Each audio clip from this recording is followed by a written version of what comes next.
Oh my gosh, nakakaloka. Hi everyone, Paxman. Dito ka mo biyaan kay ang biyaan. Di yun malamian.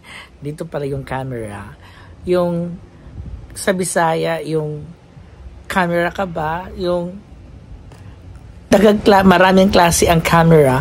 May video camera, may digital camera, pero mas importante ng kamerang duha. Di ba? It's gonna be a short video and hopefully ma-enjoy nyo. So today is March 13. So sa Chinese, malas. Kaya nga sa elevator, walang 13. But anyway, if nandito kayo sa tabi ko, dito talaga ang camera. So, dito mo biyaan, kay kamo ang malamian. So, happy Wednesday, fresh from the church.